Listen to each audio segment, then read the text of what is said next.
Hi everyone, I'm Reading with Jack, and today I'm here with my Bookish and BookTube resolutions for 2016. Unfortunately, this video is a little bit late because I didn't have time to film it at any other time during the week. I've been really busy and stuff with university preparation for my second term, but now I'm here, hopefully it's still something that you will want to watch. So my first reading challenge is going to be my Goodreads challenge. I do this every year, and last year I didn't actually meet my goal because it was just a crazy year, but this year I would like to read 40 books. In 2015 I only read 18, so 40 is obviously more than double that, but this year I'm feeling a lot more optimistic. I think I'm going to have a little bit more time. Last year it was kind of overwhelming doing my A-level exams and moving to university. Things have kind of calmed down now, and I think I do have a little bit more time to read. I also just want to make it clear that I'll be counting all of the books I read for university towards this goal, because I think that makes sense. I'm still reading them, I'm still going to probably review them and talk about my opinions. The second goal is more to do with recreational reading, and it is to make time for recreational reading every single day. Even if it's only like half an hour before I go to bed, I don't want to reject reading for pleasure. Sometimes education takes over my life and I don't allow myself to enjoy reading and read the books that I want to read. Obviously the university books have to be my priority because I have to read them in time for the lectures and stuff, but I still want to read for pleasure, and I want to spend time reading books that I really enjoy and books that I really want to read. The third reading goal is to not pressurize myself at all with my reading, because reading is fun and it needs to remain like that. My challenges this year are all very general because I don't want to say I'm going to read a certain amount of books from a certain genre or a certain book that's been on my shelf for a long time.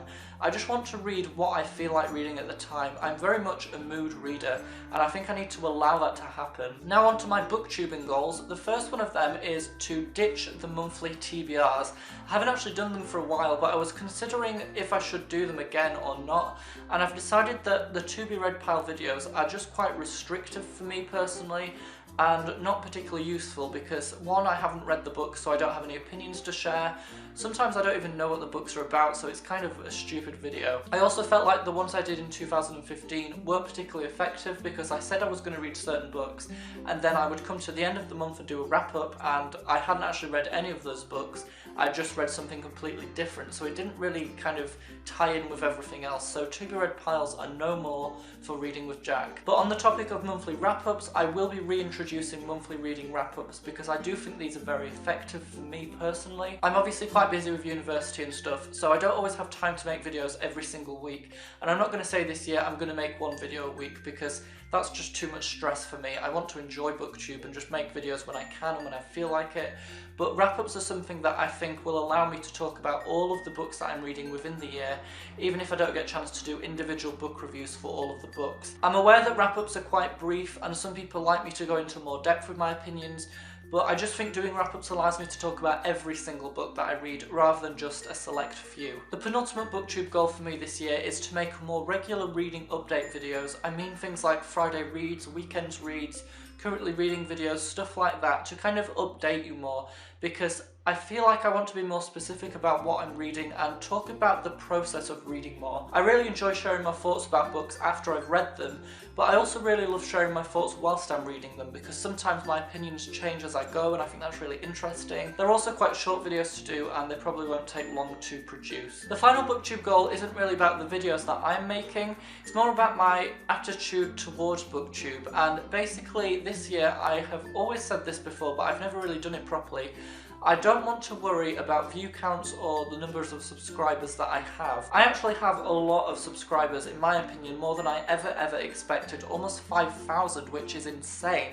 However, I naturally compare myself to some of the other booktubers that have maybe 200,000. I know my videos aren't always very consistent, but I always wonder why I don't have as many subscribers as some other people. What makes them significantly better than me? I'm still very happy, however, with the amount of subscribers that I have, and I'm so grateful for every single comment. I love interacting with you all and commenting back. I just really want to make sure that I'm not comparing myself to other booktubers because it's not useful. It takes the fun out of BookTube, I think, because I'm not here to be in a competition.